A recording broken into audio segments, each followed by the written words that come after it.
Members of Congress, Cabinet, and my fellow citizens, I have the high privilege and distinct honor to present you the President of the United States. Did you just do my job? Vinny told He did. Motherfucker, you just stole my job. Mr. Speaker, the President of the United States.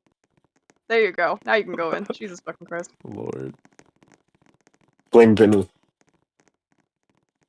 Oh, I will. Oh, wait, it is up here. Mr. Vice President, Mr. Speaker.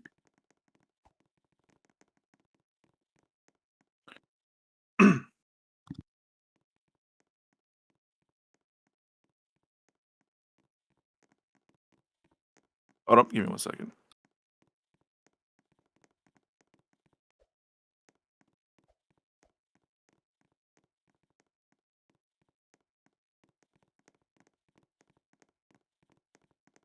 All right. Good evening, everyone. Sorry for that little delay. Thank you all for being here tonight. And I want to talk to you all about where our country is and what we've done so far and where we're heading together. So let's start from the top. So right out the gate, in our very first week, we were faced with major situations involving the United Kingdom. Tensions were high, and the risk of real fallout was on the table. But instead of letting things spiral, we sat down with our British partners and talked it out and found common ground. And we turned what could have been a crisis into a stronger friendship. And that's diplomacy done right. And that's how we'll keep doing things. And speaking of the State Department, we've seen a lot of progress within the State Department. Our diplomats are getting better tools and better training and more support to do their jobs around the United Nations. They're representing America with skill and confidence. And we're bringing professionalism and purpose back to our diplomacy. And we've gotten a lot of new energy around the Department of Homeland Security. We've shaken things up at DHS. We've brought in new leadership, people with fresh ideas and experience, and a deep commitment to keeping our country safe. That means a better response to threats at home and smarter conditions with local agencies. At the end of this event, our profound Secret Service director will be stepping down, though, and we will see another new face to take on the role. And as promised in our campaign, we will strive to train new people instead of being lazy and putting on old people back in their place or their former positions. And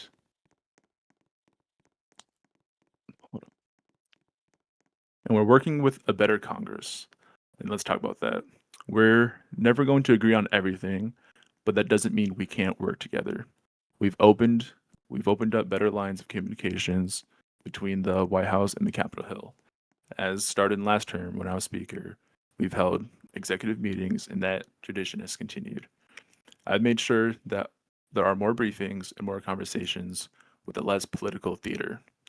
We're doing the work because that's what the Americans expect and deserve.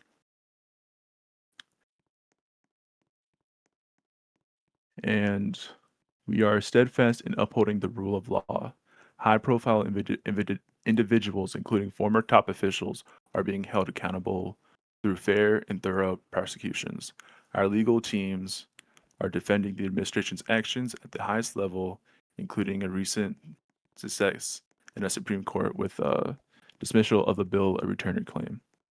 Meanwhile, the FBI continues its vital investigations as seasonal activity increases, and our Metropolitan Police Department stays vigilant, keeping our streets safe and ensuring our laws are respected.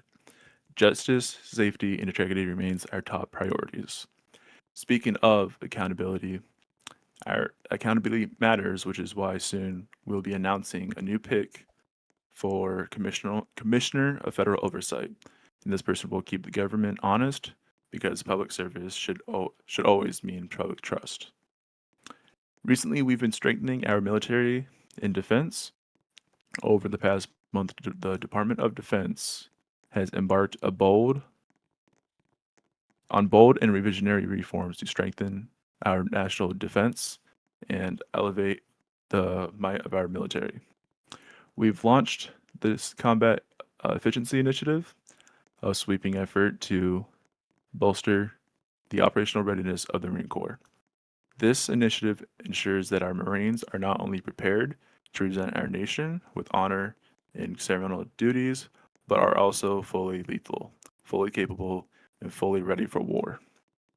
From tightening coordination across combat units and commands to reinforcing the war-fighting strength of our forces from the ground up, this transformation is building a military that is more lethal in battle, more cohesive in the field, and more decisive in the face of any threat. But readiness is more than strategy, it's also about recognition. That's why we've established a new financial incentives program, the Defense Finance and Accounting Services. It's a program, a historic but time-bound step forward in how we reward service, foster excellence, and attract the finest talent of this nation has to offer. Through the newly created Finance and Accounting Service, this program delivers meaningful performance and activity-based rewards for our service members, civilian defense workforce, and the next generation of enlistees who answer to call and serve. When uncertainty grips the international stage, this department does not waver, and it will not wait. We have acted swiftly with great resolve to strengthen our defense readiness and deter aggression wherever it emerges, wherever its strength threatens. Our military stands watchful and ready, and our commitment to defend the nation is ironclad. As aggression have in fact eased, I've directed the Secretary of Defense to return our readiness posture from DEFCON 4 to DEFCON 5, a signal that peace is taking hold, but our vigilance remains. Together, we will safeguard our nation and pursue a future, security, resilience, and hope. And with that, ladies and gentlemen, the state of our union is safe, thriving, and remarkable. You can all expect a statement from the White House here in a few moments, or right now. And there is still plenty to do, but I've never been more confident in our direction and in all of you. Thank you all for being a part of this journey, and let's keep moving forward together. God bless you, and God bless these United States of America.